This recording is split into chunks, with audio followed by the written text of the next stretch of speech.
Questa è la nostra vigna di Grenache e già sta invagliando. Vedevo. È abbastanza raro per quest'epoca. Questa è l'uva blu. Qui cominciate a vedere tante cose. Innanzitutto la nostra forma allevamento, che è la forma più arcaica, ed è l'alberello con il tutore. Quindi ogni pianta è da sola, non c'è un sistema di pali né di ferro né di cemento e soprattutto non ci sono i fili. È una forma di allevamento antica, estensiva e non intensiva, ed è stata dismessa perché è poco produttiva. L'altro aspetto che vedete sono i grappoli, che sono tutti molto spargoli, quindi il contributo della buccia è sempre importante rispetto, no? Perché hai scelto a prescindere che è arcaico? Cosa ti cambia Perché poi? è qualitativo. Allora, la San Giovenale è il rovesciamento, no, nella mia vita, ma è il rovesciamento degli schemi che sono entrati un po' nella nostra vita con il boom economico. Quindi innanzitutto è arrivata la chimica, ma il vino buono si faceva pure prima. E noi la chimica l'abbiamo tenuta invece da parte, perché la chimica blocca le malattie ma blocca pure le piante, mentre senza chimica le piante sono cavalli senza morso, vanno e ti portano dove poi ti porta la pianta al suo massimo con le condizioni del territorio. E soprattutto il rovesciamento di una cosa più moderna che è il foglio Excel. Il foglio Excel, come lo chiamo io, abbiamo rinunciato al fatto che qui ci deve essere una quantità, ci deve essere un ritorno. Qui, perché se tu hai nel foglio Excel hai la costante che è la quantità, la qualità diventa una variabile, perché se vuoi sempre quell'uva tu non sai cosa poi riuscirà a darti qualitativamente la pianta.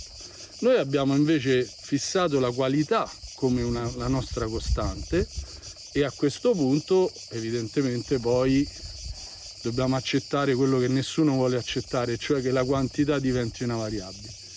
La scoperta è stata che però, lasciando queste piante poi così libere, così autosufficienti, nutrendole, noi gli diamo tutti i nutrimenti, le piante sono molto più resistenti naturalmente alle malattie. E voi vedete il nostro vigneto in che condizioni, no, di salute è.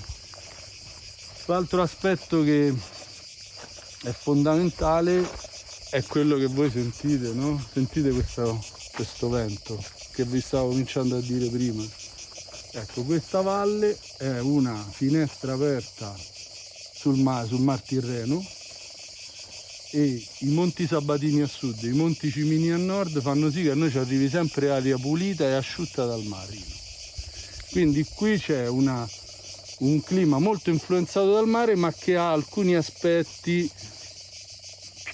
più di vantaggio rispetto al mare, perché noi siamo a 400 metri d'altitudine, siamo all'interno di un'area naturalistica regionale, che è l'area naturalistica più grande della regione, non montana, più grande della regione Lazio. Sono 5 parchi regionali, con uno ci confiniamo, e questo è il Parco Marturanum, uno è il Parco Monti La Tolfa, il Parco di Bracciano e Martignano, il Parco di Canale Morterano, e la particolarità è che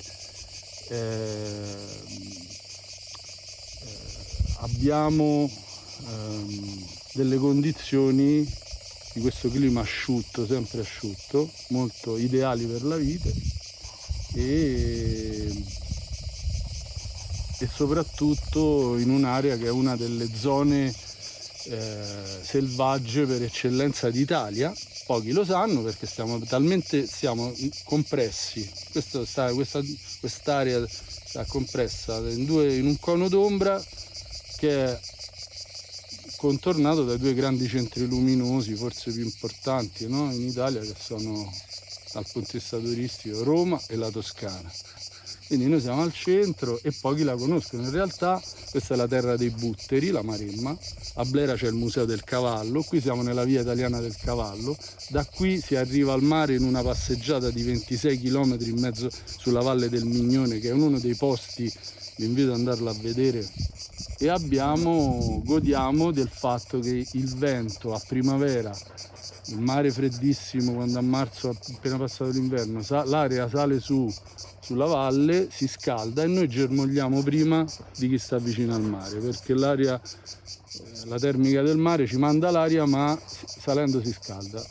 Adesso succede l'esatto opposto, l'acqua del mare comincia a essere caldissima e la notte l'aria salendo su nella valle con i boschi che la contornano, abbiamo un'escursione termica. Stanotte c'era un'escursione termica di 20 gradi qui, 14,34. Allora, questa sottintende a una fenomenite, cioè una scelta alloctona,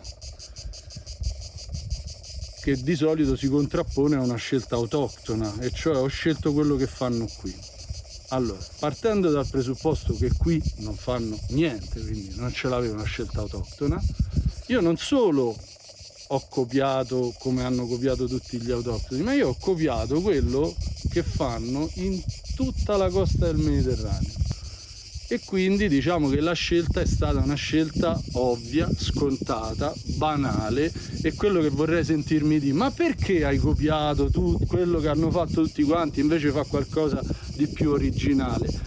Perché in realtà questo è quello che abbiamo fatto, cioè la scelta, l'interpretazione è stata ascoltare questo vento che noi adesso abbiamo nei capelli, questo odore di salsedine che in questi giorni secchi spesso si riesce a percepire, nasi minimamente evoluti, e fare quello che hanno fatto in tutto il bacino mediterraneo. Piante, vitigni che hanno un amore per il capito, tant'è che una delle esperienze che noi proponiamo, chi viene qui, non è una degustazione, ma è una esperienza di assaggio dei vini in invecchiamento. I vini in invecchiamento devono avere il principio di San Giovenale, e cioè uscire dal foro della barrique e abbracciare chi li assaggia. Noi una volta un